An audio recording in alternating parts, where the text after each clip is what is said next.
haven't seen that during the indictment phase, even during the investigation phase when the FBI went to Mar-a-Lago in that case, and then when the conviction in New York, potentially with the sentencing, just haven't seen that much movement.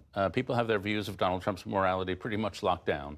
And the people who are going to decide the election are not high engagement voters.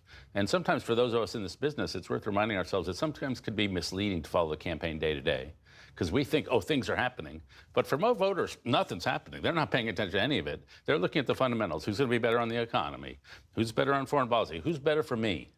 And so a lot of these events, they're just come and go. Yeah. Well, Donald Trump is drawing attention for the way that he answered a question about his child care plan yesterday.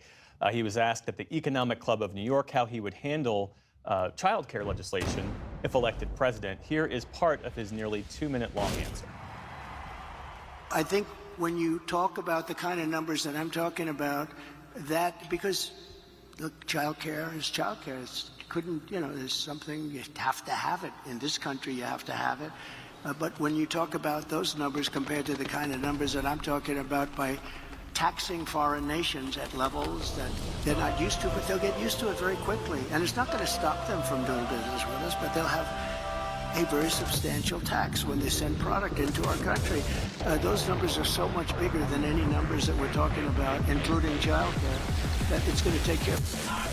Kimberly, your reaction to what you heard there? To paraphrase the former president in his debate, I don't know what he said, and I don't think he understands what he said either. Listen, child care is a gimme question on the campaign trail for a presidential candidate. It's something that everyone cares about. Access to affordable child care is one of the key points to our economy, and the fact that he starts wandering off in thoughts about, you know, tariffs in China that have absolutely nothing to do with it shows he either has no plan or he hasn't given this any thought, or both. I also think if the Democratic Party had a family talk about the cognitive abilities of Joe Biden, then it's long past time that the Republican Party confront the same thing about Donald Trump, because something's going on there. And David, there's the way that he said what he said, but there's also the substance of what he was saying, this notion that tariffs will take care of child care costs, to use his phrasing. So we should say Donald Trump is floating a 10% across-the-board tariff on everything that's imported to the U.S. And economists across the political spectrum have basically said that is a tax on consumers that will raise costs across the board. What's your take on what he said and how he said it? Yeah, I mean, this is, we can't blame this on cognitive decline because he's been not understanding tariffs for about 10 years now. And so he thinks somehow if you put a tariff on, the Chinese are going to pay for it. But as you just said, the American consumer is going to pay. And Kamala Harris has said this will raise American costs $3,600 a year for each family. And so he just doesn't understand what a tariff is and he doesn't understand his basic fundamental policy. There have been a lot of bad policy ideas thrown around, as there always are in a general election campaign. I'm not a fan of some of the way Kamala Harris wants to tax unrealized capital gains, which strikes me as economic mystery. But the single worst policy idea on the table before us is the Trump tariffs. That will definitely raise costs, raise inflation, really be a tremendous setback to the economy. And he just says it because it sounds good because he's being tough on China. So a lot of policies that are floating out there, they're not about the policy, they're about sending some sort of emotional image. And that's what Donald Trump manipulates it. And Kimberly, back to your point about the asymmetry in this race, the double standard where, you know, President Biden can mistakenly refer to the president of Egypt as he meant to say the president of Mexico, and that adds to this narrative that ultimately drove him from the race. Donald Trump can rant at a rally or ramble through a statement like that, and it's largely ignored. What do you see as the practical effect of that? Well, I think as people see it more and more, especially juxtapose Kamala Harris, which whether you like her policies or not, she is laying out policies. She is speaking in complete sentences and paragraphs about her vision for the American future. And you see Donald Trump ask a question, again, about childcare, something that impacts all of us. And he cannot seem to stay on track about that, thinking about leading a nation at a time, at this current time when we do want to keep the economy on track, when there are threats, both domestically and foreign. I think seeing this again, people sort of forgot about Trump for a while. I think seeing this again is a stark reminder that there is a clear division, a clear difference in this area. Well, former Congresswoman Liz Cheney this week said that she's voting for Kamala Harris, that in her words, there's never been an individual in our country who is as brave a threat to our democracy as Donald Trump is. And then today, speaking at the Texas Tribune Festival, she said that her father, the former Vice President Dick Cheney, is voting for Kamala Harris, too. Take a listen. Dick Cheney, your father, a beloved figure among Democrats for many, many years. Do you, if you know who he will be supporting or who will be voting for, do you care to share with us who he will be voting for? Dick Cheney will be voting for Kamala Harris. So Dick Cheney, stalwart conservative. No one can accuse him of being a rhino Republican in name only. He served, I think, 4 Republican presidents, if memory serves me correctly. What do you see as the significance of their dual support for Kamala Harris? Who knows? Maybe he's swinging left. He's going to move to Park Slope. You know, I've heard a lot of Republicans' character comes before policy. And I think the Cheneys were among those Republicans, and there were a lot of Bush Republicans for whom that was just an article of faith. The other interesting thing is about how interesting the decade of 2010 was, when the Republicans had a total hostile takeover from outsiders, Trump and MAGA. And so it left all the Bush people I know, like, you can't support this. Not all, but 80% of the Bush people. And President Bush and Dick Cheney are among them. The Democrats had an attempt at hostile takeover from Bernie Sanders, but it didn't take. And so they're a party that's still unified, and the MAGA is a party that's left behind a lot of people like Dick Cheney. And a lot, not only Dick Cheney's, but suburban Republicans who voted for Bush and Cheney. Do you think an endorsement, or maybe it's not officially an endorsement, but do you think this show of support will make a difference? I think that it can, as David said, in a certain segment. You know, Zillennials probably don't even know who Dick Cheney is, but if you're talking to people, disaffected Republicans who are considering either holding their nose and voting for Trump or maybe staying home, it's showing them that there is another way. If they don't like what Trump stands for and what he wants, there's a way in this election to do something different and try to eliminate him from the political arena entirely. Does the support from the Cheneys make it harder for a George W. Bush to stay on the sidelines? Or does it make it harder for a Chris Christie, a Chris Sununu, or a Bill Barr, for that matter, to say that Kamala Harris is worse? No. Bush doesn't. He loves it on the sidelines. Bush seems to be the happiest guy on earth in his sidelines. I think I just emphasize something Kimberly said, which is a lot of people are like, oh, I can't vote for these people. I can't vote for either of these people. Cheney gives a little permission structure to people. Okay, I'm not just going to sit it out. I'm going to vote for Kamala Harris. I need to step up and save our republic from this. And so I think it will help with a certain segment on that. We've got about a minute left. Just quickly, what are you watching for in the debates next Tuesday? While investigating the death of Mother Emma, Leo miraculously managed to reunite with long-lost father Nicholas Gleason. A world-renowned archaeologist, Nicholas had narrowly escaped from one of the Mishima Zaibatsu's excavation sites and had been on the run from them ever since. Fortunately, Leo heard the news of the King of Iron Fist tournament that would decide the new head of the Mishima Zaibatsu. As the head of the organization, Leo's father's safety could be secured and they could remain together, so Leo decided to join the tournament. Halt durch, Papa. Ich verspreche dir, ich werde gewinnen.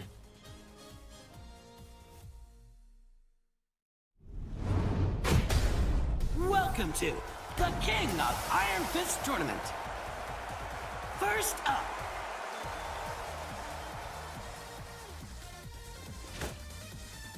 auf geht's! Get ready for the next battle.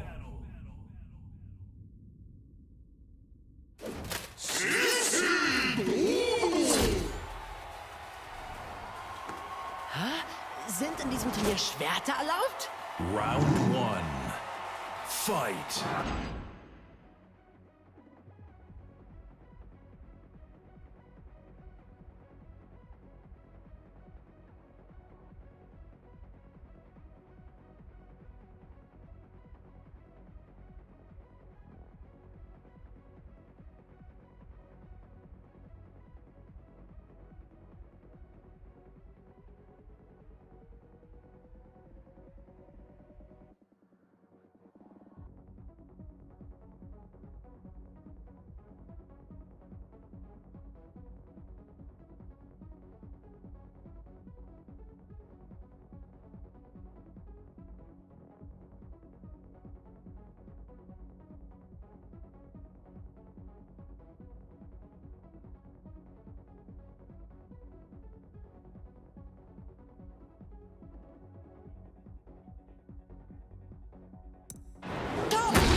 Round 2. Fight!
Get ready for the next battle.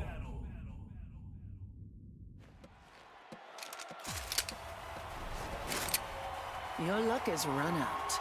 Round 1. Fight!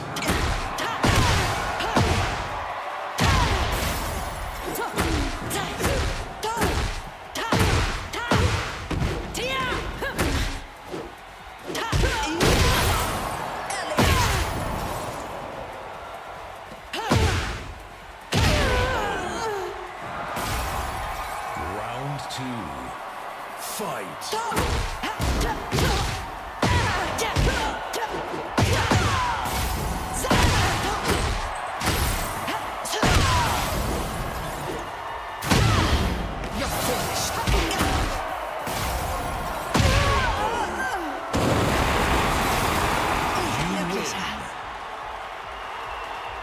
Get ready for the next battle.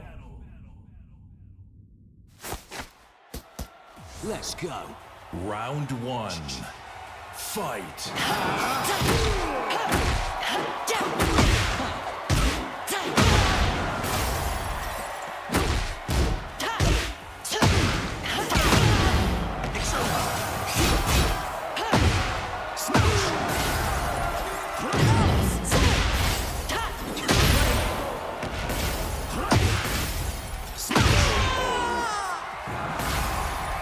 Round 2. Fight!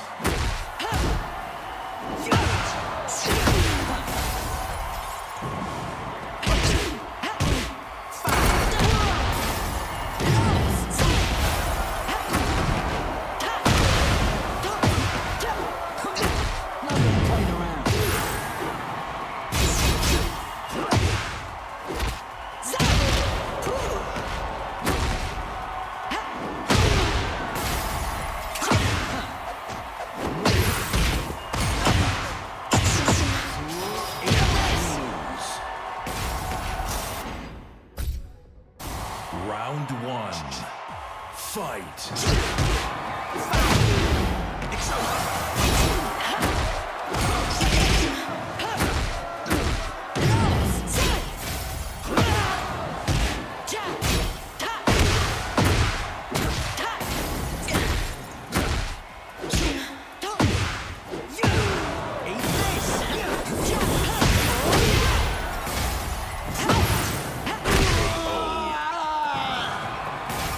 Round 2.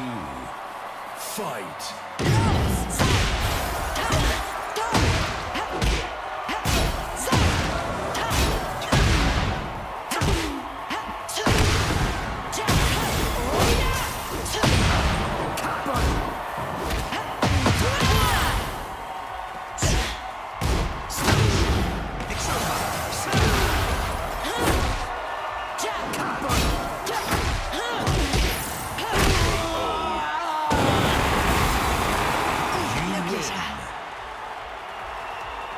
Get ready for the next battle.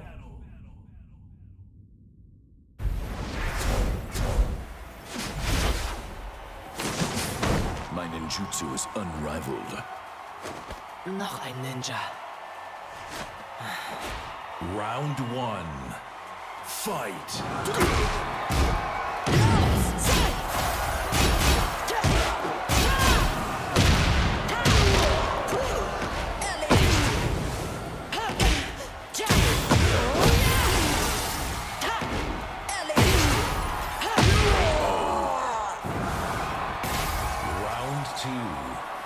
Fight!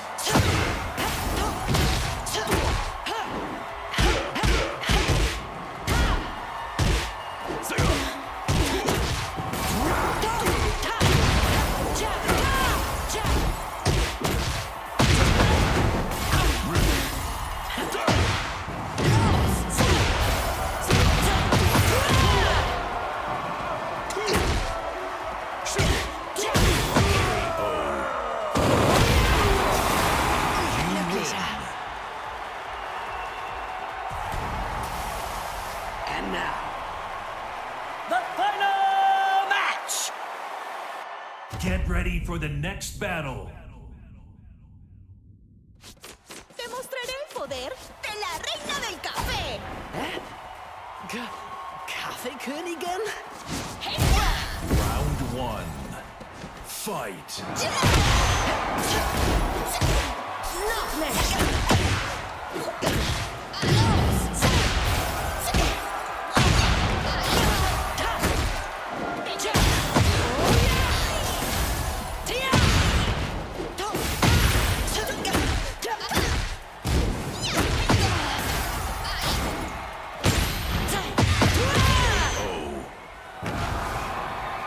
Round two. Fight!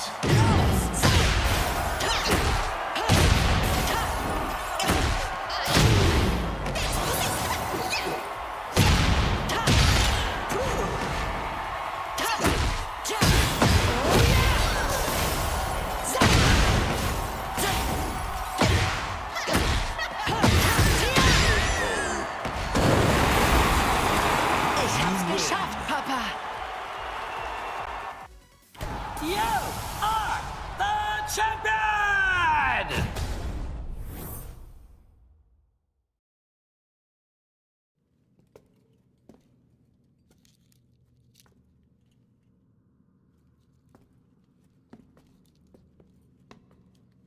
Papa, ich glaube, wir haben einen unglaublichen archäologischen Fund gemacht. Da hast du recht. Sei vorsichtig.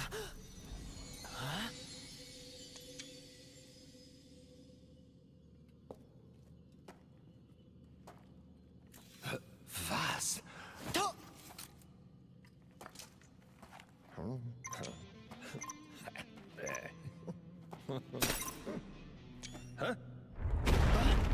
Was hast du getan, Papa? Ich habe ihn nur ganz kurz berührt. Was ist denn, Papa? Lauf! Das sind Sachen vom Kaliber kostarikanischer Steinkugeln. Was sollen wir tun? Die Ruinen stürzen ein! Nichts als ein bedauerlicher Unfall. Das bleibt unter uns. Leo, hier kommen wir raus. Lauf, Papa!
Nina Williams led the Tekken Force raid on the rebel army hideout to capture Jin Kazama, former head of the Mishima Zaibatsu. The raid was cut short due to the tactics of Li Chaolan, causing her to quit the Mishima Zaibatsu and return to her assassin-for-hire roots. One day, she heard the announcement of a new The King of Iron Fist tournament to select the new head of the Mishima Zaibatsu. She stood on the sidelines at first, but a certain client asked her to join the tournament and handle all those who would side with G Corporation. The client is Li Chaolan. That man has some nerve.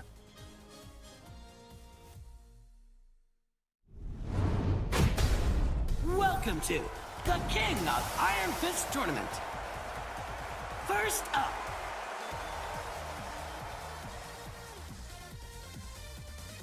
let's get this over with. Get ready for the next battle. This should be fun. Round one. Fight. You're finished.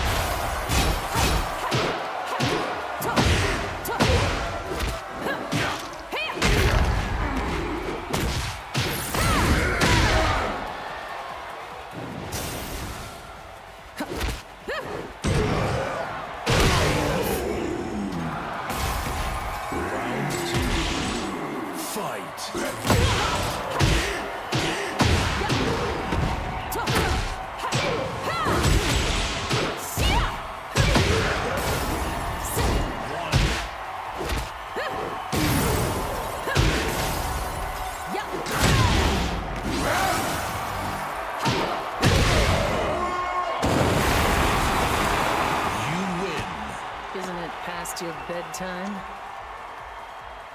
Get ready for the next battle. ただじゃ済まないわよ。 Round one. Fight.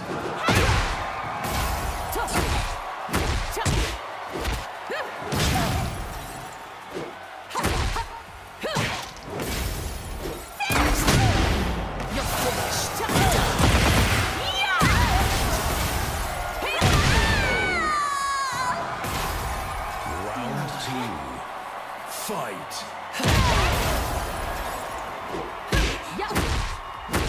You're finished.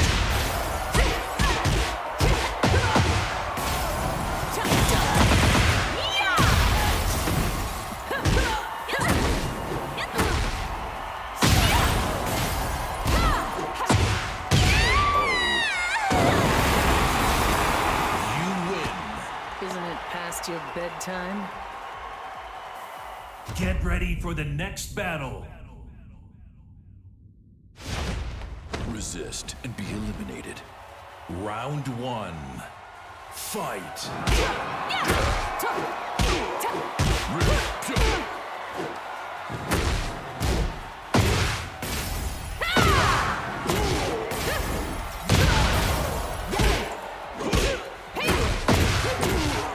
It's not over yet. You're finished.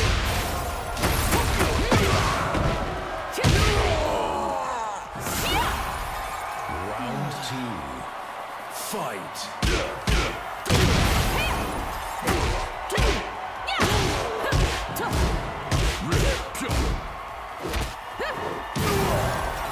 This hurt?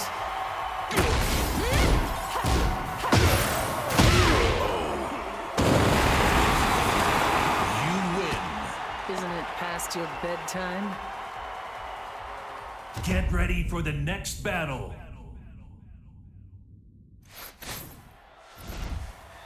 Niente di più facile.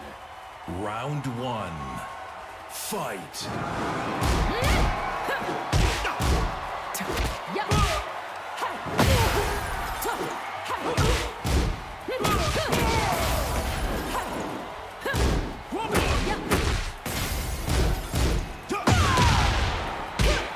You're finished.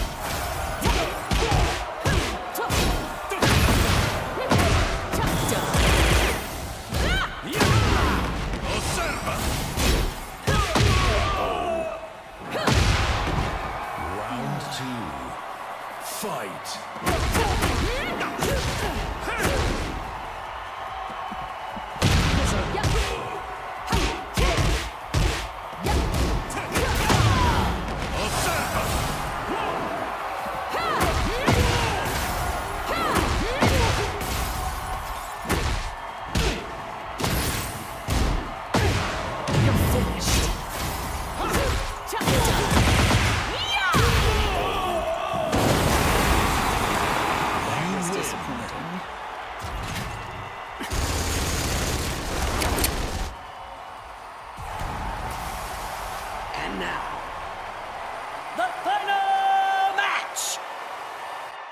Get ready for the next battle.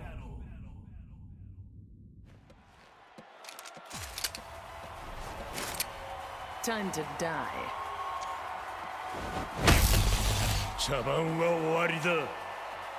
Round 1. Fight.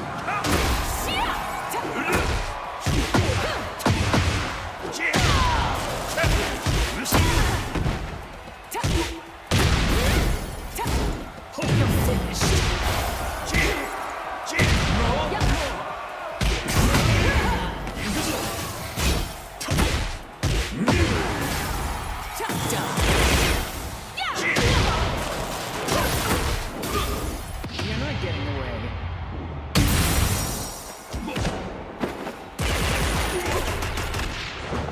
Die in silence.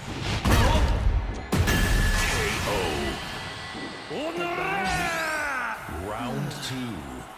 Fight.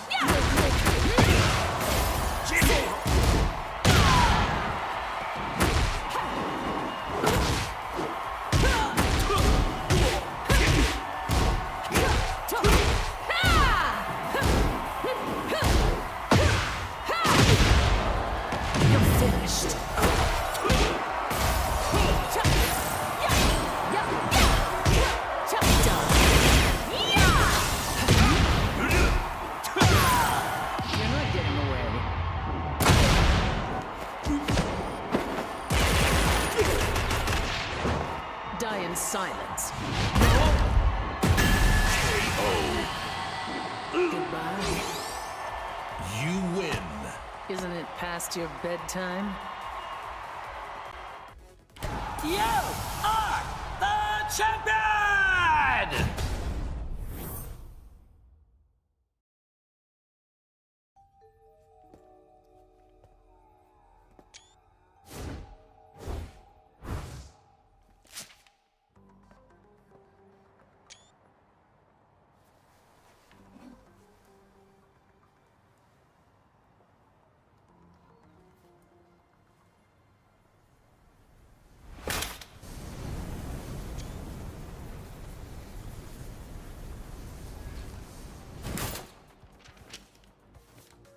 わざわざ私を呼び出すとは、一体どのようなご用件かな?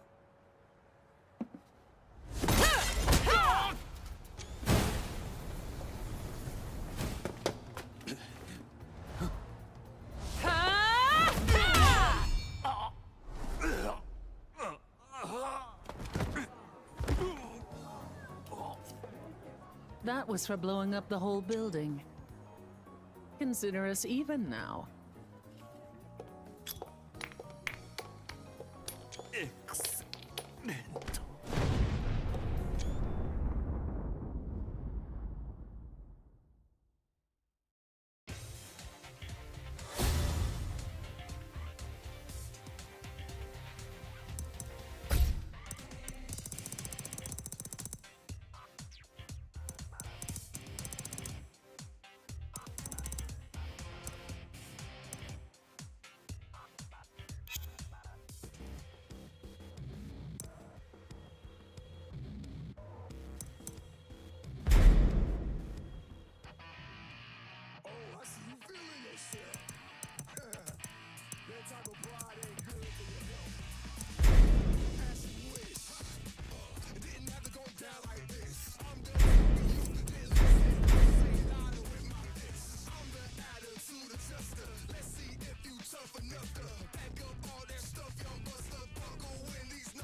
And I know my heart's true.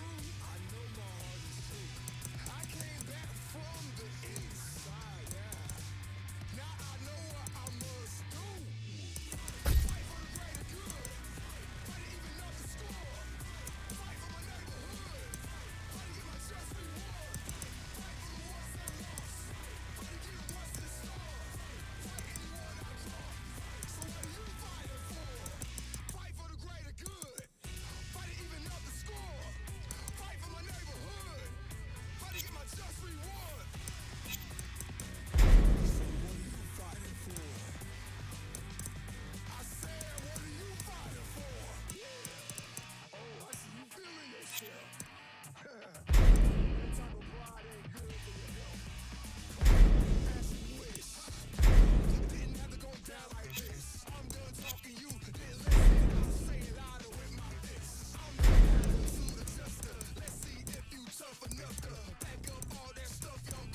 Want to learn martial arts?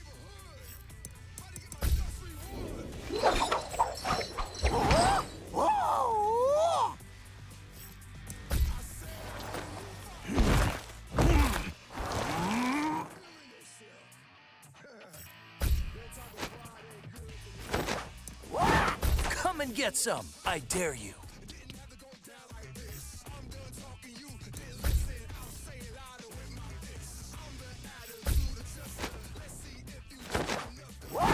Come and get some, I dare you.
last time. But I think overall, so long as Kamala Harris it keeps her prosecutor stance and that she will be able to handle Donald Trump.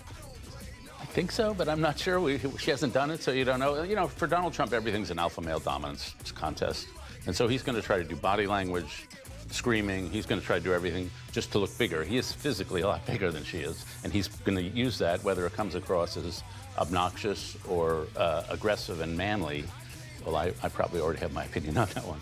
And we will have special coverage on Tuesday night. David Brooks and Kimberly Atkins-Stewart, thanks so much. Have a great weekend. You too. Thank you.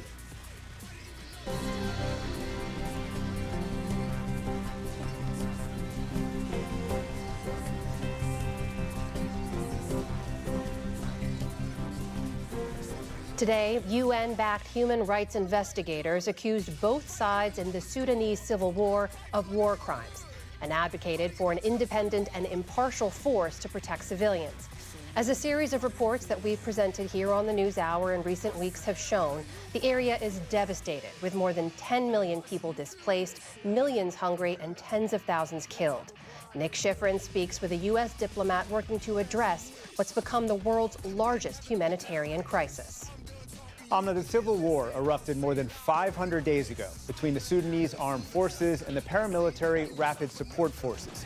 Today's call from those UN-backed investigators reflects the desperation to help civilians caught in the middle, especially after U.S.-backed peace talks in Geneva failed to end the fighting. I'm joined now by Tom Perriello, U.S. Special Envoy for Sudan.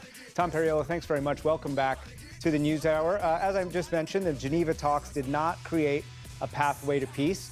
So what's next? Well, first of all, we were able to have a great deal of success opening up several of the humanitarian supply routes where over 1 million people are facing starvation, over 20 million are facing acute hunger, over 8 million pounds of food have moved, 3,000 tons last week into areas that have not seen emergency food distribution for 4 months. So on the issues of humanitarian access, we were able to make significant progress thanks to President Biden and Secretary Blinken giving the go-ahead to go forward with the talks. On protection of civilians, where we've seen horrific atrocities for both sides, we were able to get the first code of conduct commitment from the rapid support forces. We have much more to be done on both humanitarian access and civilian protection. And ultimately, of course, the goal is a cessation of hostilities. So how do you end this war next? Do you try the same approach that you've had already? Try and get the Sudanese armed forces, which did not show up in Geneva, and the rapid support forces together again, as you have been doing for many months, if not longer than that. We built a team of partners from the region, along with the African Union and United Nations, that were able to be working with both the RSF and the Army on really, really important life-saving steps to try to address this famine and civilian protection. That's why I think we're able to build this larger diplomatic coalition to try to push for peace. You're describing basically taking the same steps you already have, but with all due respect, they have not worked. As we've said, the Sudanese armed forces did not show up in Geneva. You've had previous talks in Jeddah. Can you focus on some of the external actors that are fueling this conflict? Can you get the UAE to stop sending weapons to the RSF? Can you get Egypt to stop supporting the Sudanese armed forces? Can you get the actors that have been trying to put their thumbs on the scale to stop doing so? We're pushing hard to extend the arms embargo for all of Darfur. We believe that not only needs to be extended, but we need to see greater enforcement. The United States continues to raise the costs on those individuals that are committing atrocities on both sides, as well as some of the businesses that are aiding and abetting in that effort. We're trying to build more partners coming in who can be part of doing that. Do you have any leverage at all over external actors, who I mentioned before, many of whom are U.S. partners, when many of those capitals are hedging 2 months before the election? Yeah, we've been very clear that we call on all the external actors to stop fueling this war, stop sending in more arms, start to be partners in the humanitarian relief, the civilian protection, and the peace efforts. We will continue to lead on those efforts. You've described a lot of actions the U.S. has taken, but have you threatened sanctions on the leadership of the two sides? General Burhan, the head of the Sudanese armed forces, General Hemeti, the head of the rapid support forces, as many experts have asked you to do. Yeah, we've continued to increase the sanctions on both SAF and RSF leaders. We have, in some cases, made those explicitly related to issues, for example, atrocity prevention. We'll continue to have that be a central part of this strategy as we look to raise the costs of those that are imposing the suffering on the Sudanese people. You mentioned the crossing, Audrey, between Chad and Darfur. The agreement to get aid across that crossing only lasts for 3 months. How are you going to extend it? Well, we absolutely want to continue to show that this is a life-saving effort, that it is something the Sudanese people want and are appreciative of those leaders inside and outside the country that are helping to get food and medicine into these famine-stricken areas. We believe if we can continue to show those results, we will be able to extend these efforts going forward. But we have a lot of people to reach that have not yet been reached since these reopenings. As I said at the top of the segment, UN-backed human rights investigators called today for, quote, independent, impartial force to protect civilians. Of course, force being the operative word there. That could include boots on the ground. Is that an idea you endorse? I think there's an understanding that, as you said before, we can't just keep doing the same things and expecting a different result. The scale of this crisis, first and foremost, is being imposed on the people of Sudan, but also increasingly on the region. And I think the recommendations coming out of the UN report are extremely important and timely as we head into the UN General Assembly, and should absolutely consider them and build support for a wide range of approaches to civilian protection and other things that can help end the war. Let me read you a statement by the Deputy Chairman of the Sudanese Sovereign Council, Malik Agar, to my colleague Layla Milana Allen during her recent trip to Sudan. Quote, the U.S. administration, they have never come here. We have an envoy who's never put a leg in Sudan. If you're serious to solve a problem somewhere, why don't you come and meet the president in this country? Why don't you meet us in our country? But this is not happening. Well, I've traveled to Sudan before, and I traveled to Adre earlier, tried to come to Port Sudan, but was blocked by the government in the early parts of my tenure. More recently, we put a trip together that our diplomatic security team said would require me to just be at the airport. We communicated that. They rejected that offer, and we completely respected them rejecting that offer. But every week, I'm meeting with Sudanese people from all 18 states, hundreds and hundreds of Sudanese that I meet with virtually each week, as well as thousands from the refugee and diaspora community. So we'll continue to meet every day, every week with the Sudanese people, and hopefully that will involve a trip to Port Sudan sometime soon. Tom Perriello, thank you very much. Thank you, Nick.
New challenger. Get ready for the next battle.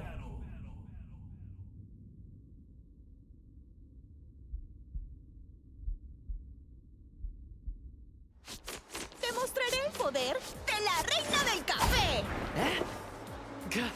Kaffeekönigin? Round 1. Fight. ¡Te expusiste!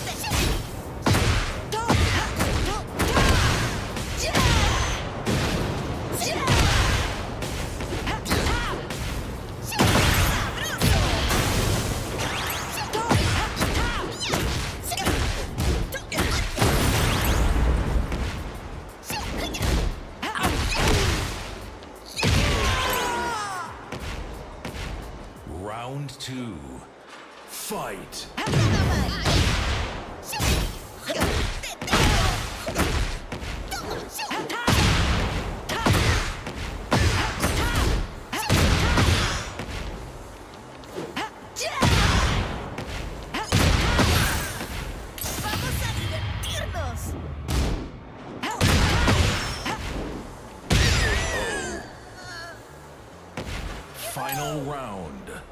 Fight!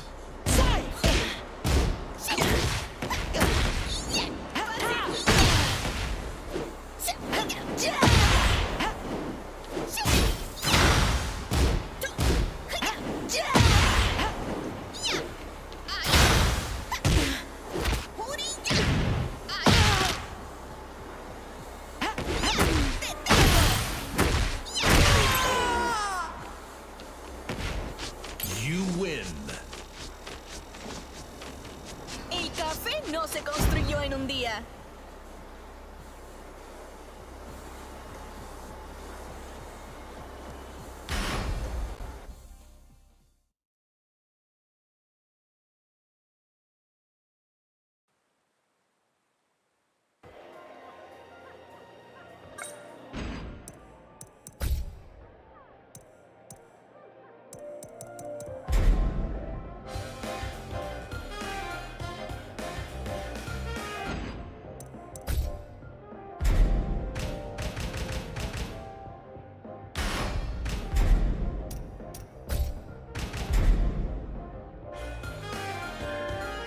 New challenger.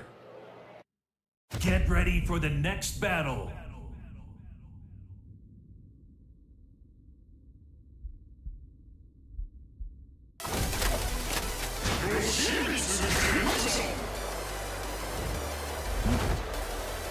Round one. Fight!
Challenger.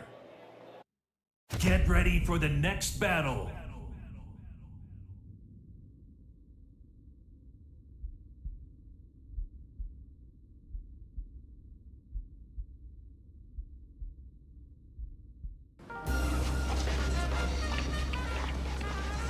Time to take out the trash. This should be fun. Round one. Fight! I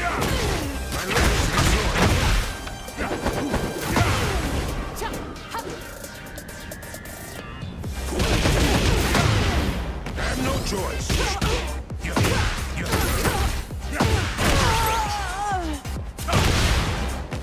Round two. Fight!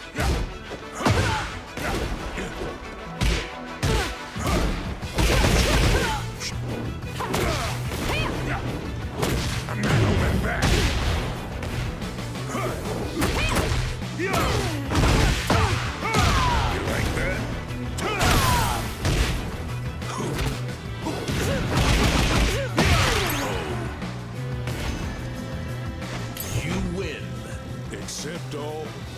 chase none.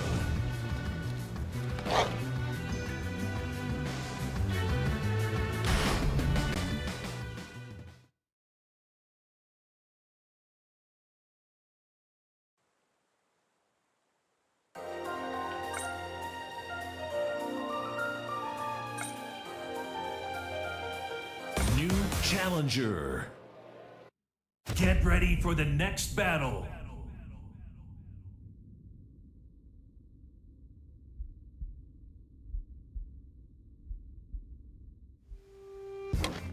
The fists reveal the fighter. Show me what you got.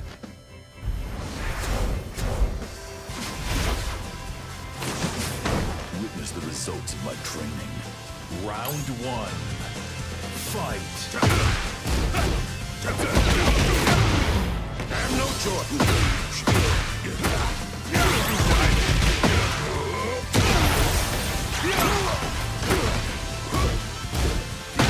You fool! Round two. Fight. I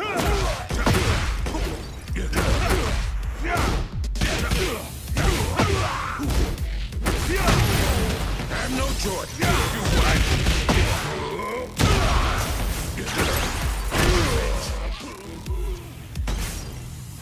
You win. Accept all, chase none.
Get ready for the next battle.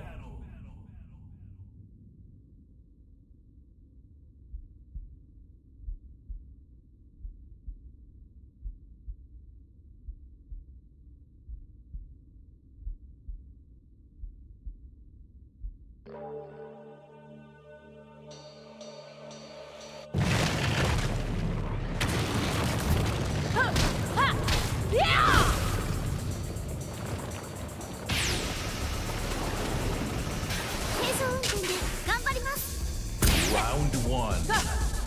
Fight.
Get ready for the next battle.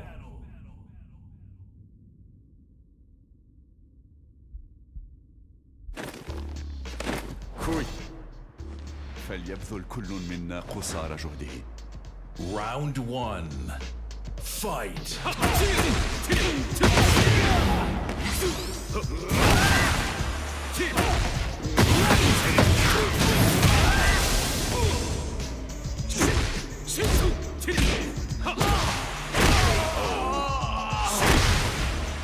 Round 2.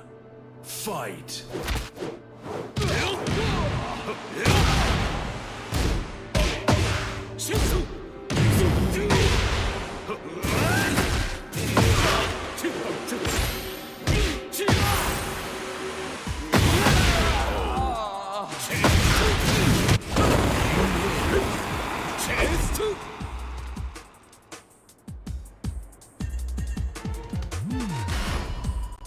Get ready for the next battle.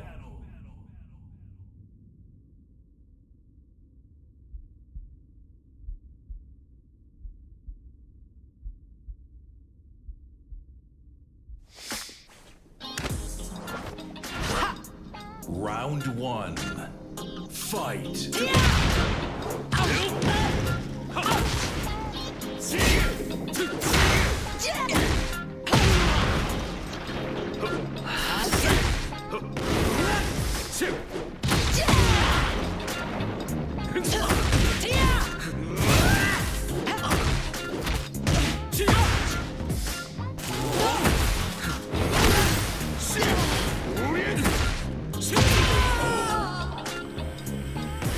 Round 2. Fight!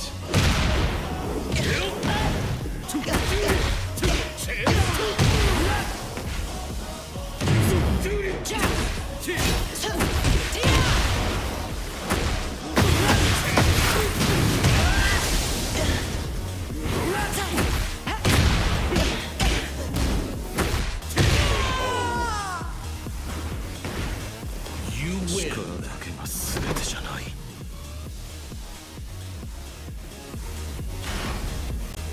Get ready for the next battle.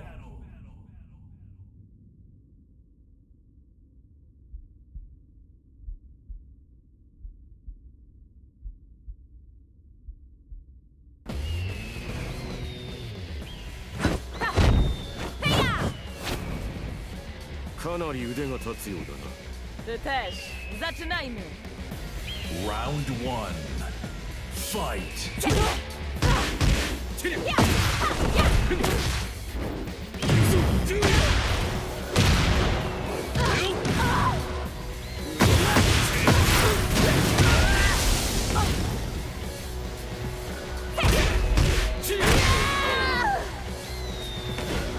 Round 2. Fight! Bez litości! Siak! Siak!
Final round.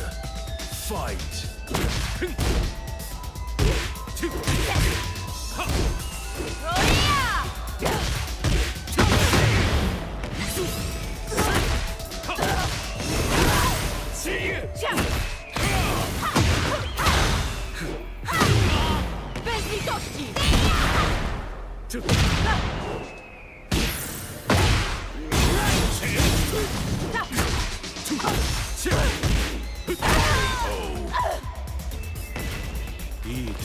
win.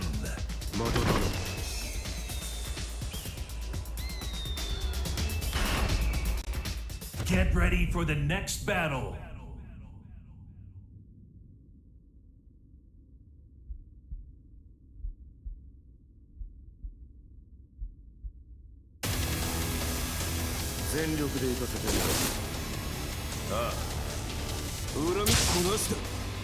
Round one.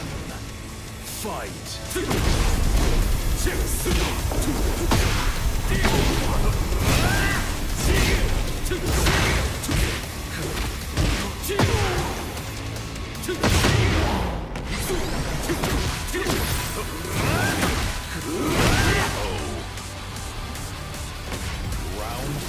two.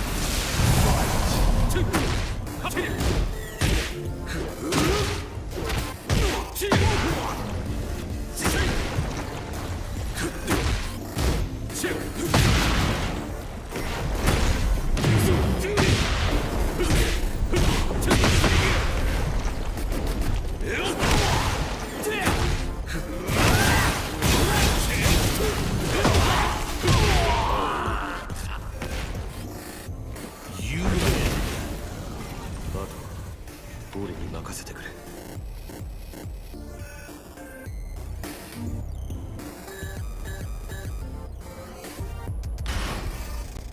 Get ready for the next battle.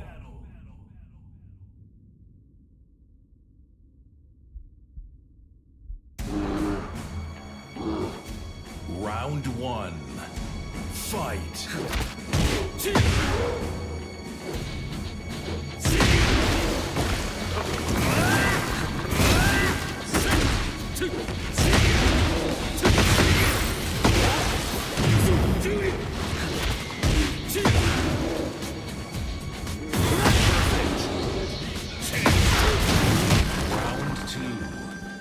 Fight.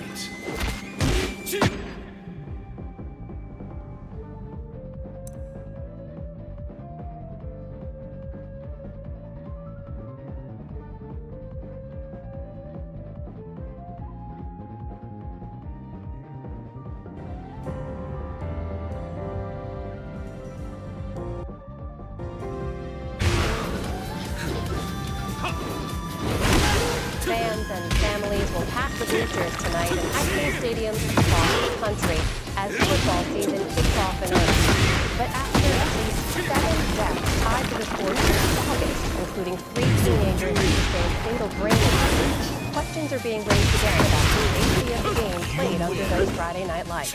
William Brangham has more. One of those deaths was a boy named Cohen Craddock, a 13-year-old from West Virginia who suffered a head injury after making a tackle in practice. His father is now advocating for the use of padded helmet coverings known as guardian caps. And he wants his son's teammates to stick with the game. I told him that this is a bad accident to move forward. I didn't have them to have the weight of my son on their shoulders. I wanted them to play coordinated. I wanted them to play co-instructed. I don't think they need to take away football. I just think they need to maybe put more safety measures out there to protect their kids. More on the risks and rewards of tackle football. We're joined by Chris Nowinski. He's the co-founder of the Companion Legacy Foundation, a neuroscientist and a former college football player himself. Chris Nowinski, welcome. We just heard from that father, Craddock, who tragically lost to a traumatic brain injury in football. Help us understand these numbers in perspective. Why is it that it seems that tackle football exerted such a control? Well, I'm going to focus on the traumatic brain injury. I don't think unfortunately can be that surprised. These kids die every year playing football. There will be a billion head attacks created by football this fall. So it's almost a miracle that there's only a few deaths. And that's because helmets are actually done to prevent deaths, but they don't prevent every possible way. Time. And so we now every year, but more will suffer long-term effects down the road. So is it just the science indicates that repeated percussion, if it's not a traumatic event in the moment, Get ready that for the results in next these battle. tragedies we're talking about, but that repeated percussion to the brain over time has real problems as well? Right, and that's the area of research that I've focused on the last 20 years, is that having played, I took 10,000 impacts, I survived, like most people do, but I didn't realize until after I started playing that laid the groundwork for the potential for a disease called chronic traumatic encephalopathy. And I think that's where we really should be focused on these unfortunate deaths in the window, is that they are very vulnerable. Those kids add up over time, and what we're finding is like, you can have a long football career, take hundreds or thousands of head impacts. The longer you play, the greater your odds of developing degenerative brain disease that will change who you are. And, to be honest with you, like, I started to see that we lost friends. I lost one of my teammates at Harvard. So it's a serious issue. What do you say to the many parents who say, I hear about those risks, those are isolated, perhaps, but there is so much outside to this. There's sportsmanship, there's camaraderie, there's great exercise, the spirit that this brings to young athletes. How do you help parents weigh the benefits with these risks? Children, unfortunately, will die in these activities. Some have died randomly from heart disorders and other things. So the deaths don't really tell us what to do. The way I advise parents on youth sports is we absolutely want our kids playing sports and team sports. They do wonderful things for their physical and neurological and mental development. But what we don't do, what we have is our children getting hundreds of times a year. Not every sport, we do have that. And those that do reduce the risk of concussion, change kids, and this risk of CTE. So yes, the sport will say no to the head impact. Your kid's taken more than 100 head impacts every fall to the sport. Maybe try another sport, at least till their brain has had time to develop. I would consider it maybe 14 to be a good guideline. No head impact competitively before 14 to let their brain grow, and then you can take greater risks so your kids might understand what they're getting into. What else practically do parents do? We heard from that father, Ryan Craddock, kids to wear these pads on their helmets. Is there any evidence that any type of additional protection can protect the head during tackle football? Better helmets are a little better protecting against concussion brain injury. There's mixed evidence on the additional pads on the outside. What I would recommend parents do before have a conversation with their child's football coach about how they practice. The conversation that we're not having at any level outside the NFL is we can change practice and get rid of probably half the head impacts, half the risk, if we just make a commitment to teaching kids how to play football successfully without them getting hit in the head every day. And the NFL has eliminated hitting from practice, but that's because the players fought for it. And 12-year-olds can't get together and stand up to a coach and say, hey, why are we practicing with our helmets and shoulder pads? Why don't we learn this game another way? But that is by far the number one thing that we can do to change practice. All right. Concussion Legacy Foundation, thank you so much for being here. Thank you. Round one. Fight.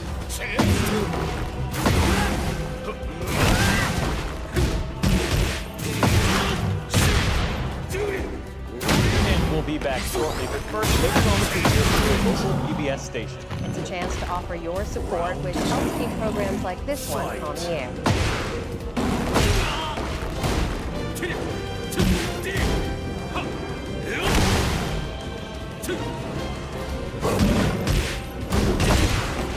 For those of you staying with us, we take a second look now at a burgeoning fashion sector.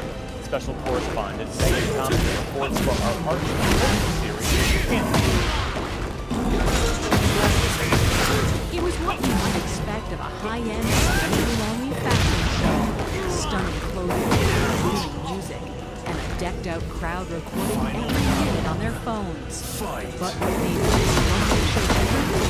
All the clothing was created by indigenous designers from the U.S. and Canada. The event was put on by the Southwestern Association for Indian Arts. Twilight Fashion Week was the first Indigenous Fashion Week held in the United States. We have been very invisible or very minimal in some of these industries. So we are creating a platform to highlight these voices in the world.